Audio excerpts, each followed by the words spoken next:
अस्सलामुअलैकुम।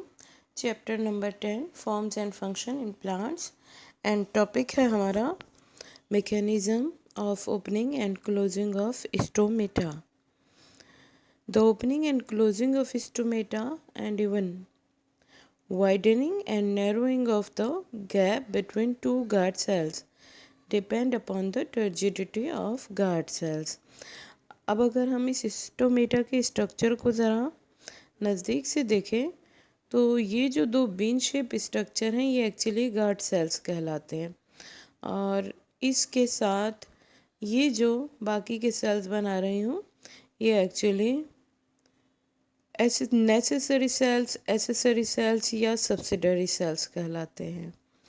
तो ये जो गार्ड सेल्स हैं इनके अंदर की जो दीवार होती है ये थिक होती है और ये एक्चुअली सख्त दीवार होती है जो कि खींचती नहीं है, अनइलास्टिक होती है। और इसकी जो बाहर की दीवार होती है वो एक्चुअली पतली होती है और इलास्टिक होती है, यानी खींच जाती है। तो एक्चुअली ये जो स्टोमेटा की ओपनिंग और क्लोजिंग है और इसके ये ज़रा सा भी खुलना है, यानी इसका चौड़ा होना और पतला हो जाना इस सुराख का, ये सब डिपेंड किस चीज़ पर करता है, वो एक्चुअली इन्हीं गार्ड सेल्स की टर्जिडिटी पर डिपेंड कर रहा होता है। This turgidity increase and actually this turgidity occur due to increase or decrease the osmotic potential of guard cells। अब हमें ये समझना है कि ये जो गार्ड सेल्स का ऑस्मोटिक पोटेंशियल है ये किस तरह से इंक्रीज़ होता है और डिक्रीज़ होता है। एक्चुअली इसका जो प्रोसेस होता है वो दिन और रात दोनों में अलग अलग होता है। दिन के वक्त यूँ होता है कि स्टार्च फॉर्म हो रही होती है, यानी फोटोसिंथेसिस का प्रोसेस हो रहा होता है। स्टार्च फॉर्म होती है जो कि शुगर में कन्वर्ट हो जाती है और ये शुगर जो है वो मैलिक एसिड और प्रोटॉन में टूट जाता है।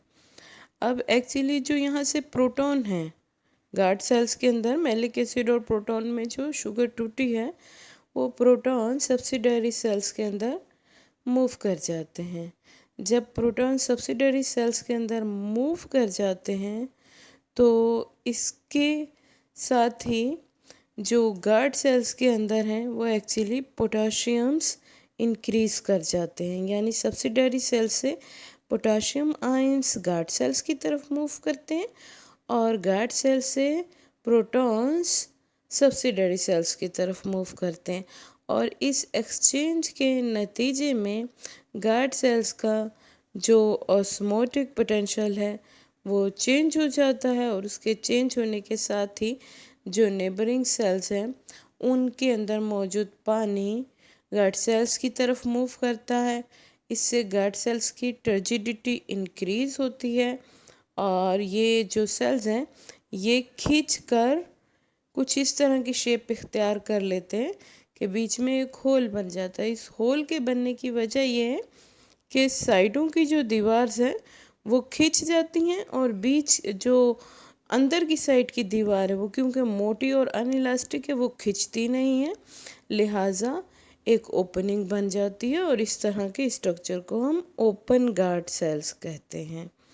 जबकि रात के टाइम जो गार्ड सेल्स हैं उनके अंदर एक्चुअली एब्सिसिक एसिड मौजूद होता है जो कि मैलिक एसिड की फॉर्मेशन को भी रोकता है और पोटाशियम आयंस के इसके अंदर दाखिले को भी रोकता है, जिसकी वजह से पानी एक्चुअली नेबरिंग सेल्स की तरफ मूव कर जाता है, क्योंकि नेबरिंग सेल्स में पोटाशियम की मिकदार ज़्यादा होती है, पोटाशियम आयंस की मिकदार ज़्यादा होती है, यानी सोल्यूट की मिकदार ज़्यादा होती है।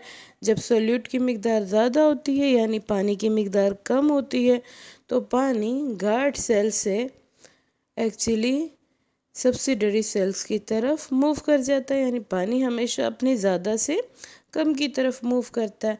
और जब पानी गार्ड सेल से निकल जाता है तो गार्ड सेल एक्चुअली फ्लेसिड हो जाते हैं या नरम पड़ जाते हैं, जिसकी वजह से उनकी टर्जिडिटी लॉस होती है और गार्ड सेल्स क्लोज हो जाते हैं।